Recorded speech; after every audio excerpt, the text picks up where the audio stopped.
बिहार विद्यालय परीक्षा समिति के द्वारा STT 2023 का नोटिफिकेशन जारी कर दिया गया है। अगर आप बिहार में शिक्षक बनना चाहते हैं तो ये पेपर आपके लिए बहुत महत्वपूर्ण है और आप क्वालिफाई करेंगे तभी अप्लाई कर पाएंगे। क्या है इसके बारे में थोड़ा सा बैकग्राउंड जान लेते हैं। जैसा कि आप लोग जानते होंगे कि विद्यालय स्तर पर बिहार में 4 प्रकार के शिक्षकों की भर्ती होती है।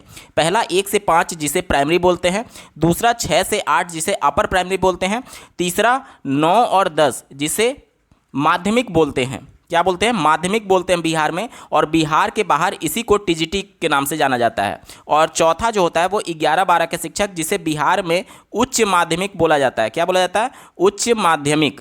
और बिहार के बाहर इसे PGT के नाम से जानते हैं। किस नाम से? PGT के नाम से।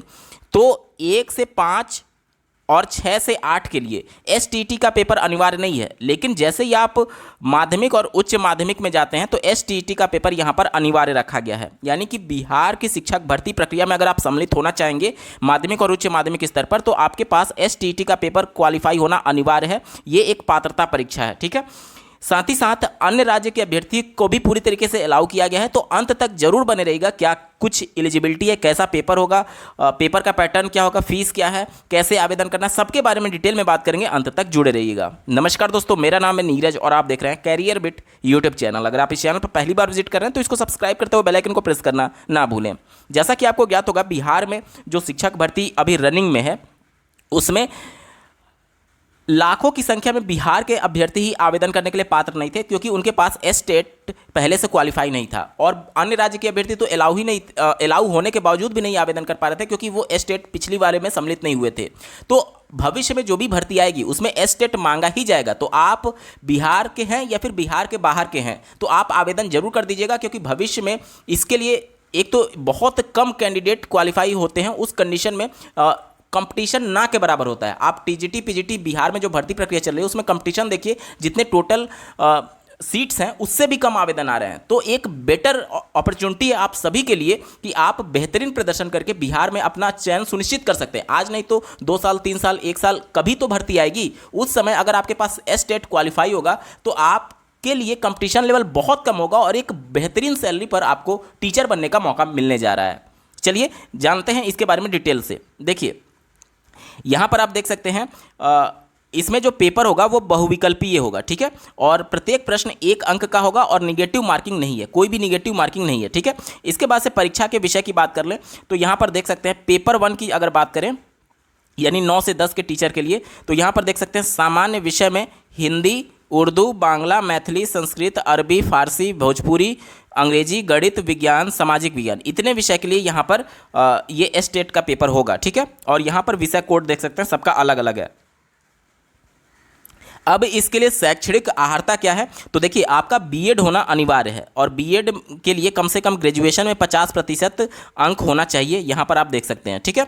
तो BEd यहाँ पर मांगा गया है। साथ ही साथ अगर आपने BA BEd या फिर BSc BEd किया है तो भी आप आवेदन करने के लिए पात्र होंगे, ठीक है। यहाँ तक क्लियर हो गया। उसके बाद से शारीरिक शिक्षा की बात करें तो यहाँ पर देखिए शारीरिक शिक्षा वाले अभ्यर्थी शारीरिक शिक्षा के साथ 50% अंकों के साथ शारीरिक शिक्षा में स्नातक उनका उपाधि होना चाहिए, ठीक है। यानी कि फिजिकल एजुकेशन में आपका ग्रेजुएशन होना चाहिए। यहाँ तक क्लियर हो गया। संगीत शिक्षा की बात करें तो न्यूनतम 50% अंकों के साथ किसी मान्यता प्राप्त विश्वविद्यालय से संगीत में स्नातक उपाधि यानी कि आपका BEd होना चाहिए। इसके अलावा अगर हम लोग बात करें ललित कला विषय तो यहाँ पर भी देख सकते हैं कि ग्रेजुएशन में आपका 50% और ललित कला विषय में स्नातक होना चाहिए, ठीक है। और इसके अलावा अगर नृत्य विषय की बात करें तो नृत्य में आपका 50% अंकों के साथ विश्वविद्यालय में नृत्य शिक्षा में स्नातक होना चाहिए। यानी कि जिस भी सब्जेक्ट से आप अप्लाई करना चाहते हैं वो आपके ग्रेजुएशन में होना चाहिए। साथ ही साथ जो मेन सब्जेक्ट मैंने आपको बताया, जो सामान्य विषय बताया, उसमें BEd मांगा गया है, लेकिन जो शारीरिक शिक्षा है, ठीक है, शारीरिक शिक्षा हो गया। उसके बाद से आप देख लीजिए संगीत विषय हो गया।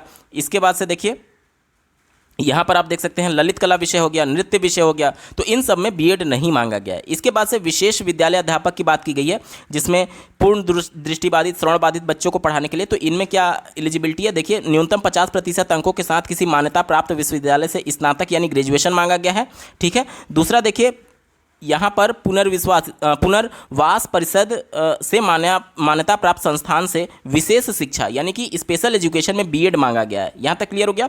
तो बीएड स्पेशल एजुकेशन मांगा गया है विशेष विद्यालय अध्यापक के लिए, ठीक है। इसके बाद से विशेष समूह क देखिए गणित के लिए यहाँ पर एलिजिबिलिटी दी गई है। देखिए यहाँ पर गणित में स्नातक स्तर पर गणित के साथ भौतिकी, इलेक्ट्रॉनिक्स, कंप्यूटर साइंस और रसायन विज्ञान सांख्यिकी विषय में से कोई 2 विषय स्नातक स्तर पर पठित होना चाहिए, ठीक है।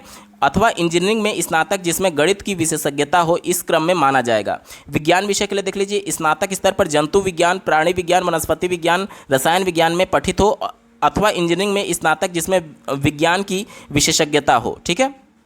इसके अलावा यहाँ पर बायोटेक्नोलॉजी और माइक्रो टेक्नोलॉजी को भी समाहित किया गया है। सामाजिक विषय के लिए देख सकते हैं दिया गया है कि जो स्नातक स्तर पर सहायक विषय या फिर प्रतिष्ठा विषय, प्रतिष्ठा किसे बोलते हैं, जिसे ऑनर्स के नाम से आप जानते हैं, के अंतर्गत इतिहास, भूगोल, अर्थशास्त्र, राजनीति शास्त्र में से किसी भी 2 विषय में उत्तीर्ण हो जिसमें विषय के समकक्ष माना जाएगा। भाषा और संगीत, भाषा और से संबंधित विषय में आप देख सकते हैं माध्यमिक शिक्षक के पद हेतु भाषा से संबंधित भाषा विषय के रूप में स्नातक स्तर का पठित होना अनिवार्य है, ठीक है। यहाँ तक क्लियर हो गया। स्पष्टीकरण में दिया गया है कि शिक्षण एवं प्रशिक्षण किसी भी उपाधि की मान्यता के बिंदु पर अथवा किसी उपाधि विशेष के समतुल्यता के बिंदु पर किसी भी प्रकार का विवाद राष्ट्रीय अध्यापक परिषद के परामर्श द्वारा निर्णय अंतिम होगा। तो ये सब कुछ पेपर 1 STET के बारे में मेंशन किया गया। अब अगर पेपर 2 के लिए ये बात कर लें तो देख लीजिए कौन कौन से विषय के लिए STET पेपर 2 के लिए यहाँ पर विज्ञप्ति जारी की गई है। तो यहाँ पर आप देख सकते हैं सामान्य विषय के अंतर्गत हिंदी, उर्दू, अंग्रेजी, संस्कृत, बांग्ला, मैथिली, मगही, अरबी, फारसी, भोजपुरी, पाली, प्राकृत, गणित, भौतिक विज्ञान, रसायन विज्ञान, जीव विज्ञान, इतिहास, भूगोल, राजनीति शास्त्र, इसके अलावा देख लीजिए समाज शास्त्र, अर्थशास्त्र, दर्शन शास्त्र, मनोविज्ञान, गृह विज्ञान, इतने विषय के लिए यहाँ पर प्रेस विज्ञप्ति जारी की गई है। और इसमें भी देखिए स्टेट पेपर 2 के लिए भी यहाँ पर बीएड अनिवार्य मांगा गया है। देखिए बीएड वाले अभ्यर्थी एलिजिबल हैं, 50% आपका ग्रेजुएशन में होना चाहिए, ठीक है।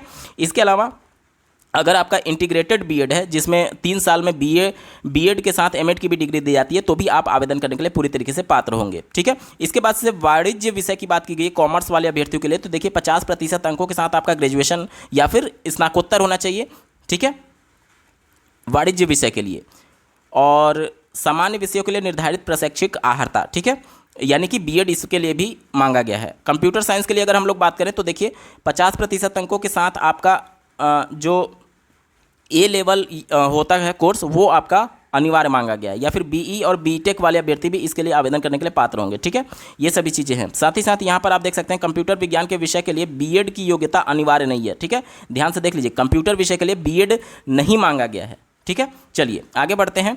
कृषि विषय के लिए अगर हम लोग बात करें तो यहाँ पर आप देख सकते हैं न्यूनतम 50% अंकों के साथ निम्न विषय समूह के साथ आपका इन सभी सब्जेक्ट्स में स्नातक अथवा स्नातकोत्तर होना चाहिए, ठीक है, स्नातकोत्तर लेवल का मांगा गया। संगीत विषय की अगर हम लोग बात करें तो 50% अंकों के साथ विश्वविद्यालय अथवा मान्यता प्राप्त संस्थान से संगीत शिक्षा में स्नातकोत्तर की उपाधि अथवा उसके समकक्ष अर्हता मांगा गया है, ठीक है। यहाँ पर आप देख सकते हैं। तो संगीत विषय के लिए भी बीएड अनिवार्य नहीं रखा गया है। तो ये सभी चीज़ें हैं। इसके बाद से अगर हम लोग बात करें पाठ्यक्रम की कि कहाँ से पेपर आएगा,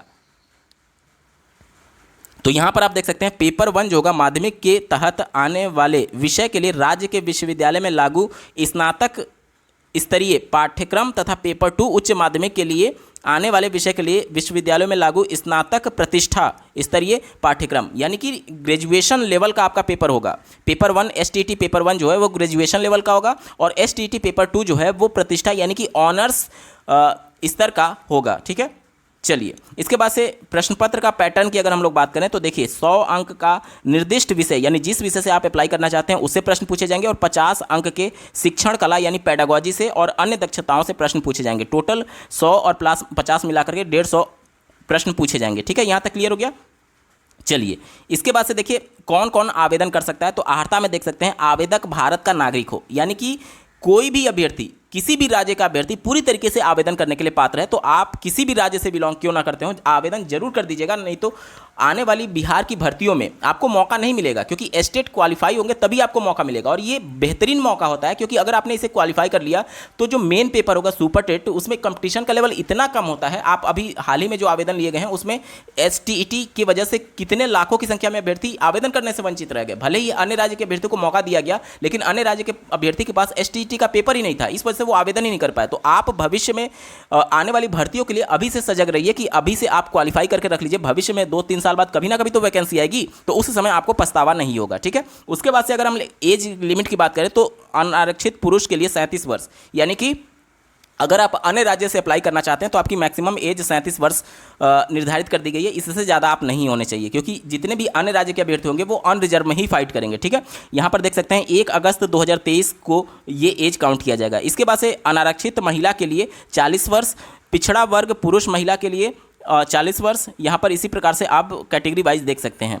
यहाँ पर मेंशन ये किया गया कि माध्यमिक शिक्षा परिषद 2023 में सम्मिलित होने वाले 1 अगस्त को अभ्यर्थियों की न्यूनतम आयु 21 वर्ष होना चाहिए। सामान्य प्रशासन विभाग बिहार के दिनांक 7/11/2016 द्वारा ये सभी इनको ये सभी एज में रिलैक्सेशन ये सभी चीज़ें दी गई हैं, ठीक है। और एज में रिलैक्सेशन जो मिलेगा वो बिहार के मूल निवासी जो अभ्यर्थी हैं उनको मिलेगा कैटेगरी के हिसाब से। यहाँ तक क्लियर हो गया। चलिए अब यहाँ पर बात कर लेते हैं कि यहाँ पर देखिए जो आपका क्वालिफाइंग पेपर होगा, ये जो पेपर होगा उसमें क्वालिफाइंग मार्क्स कितना है।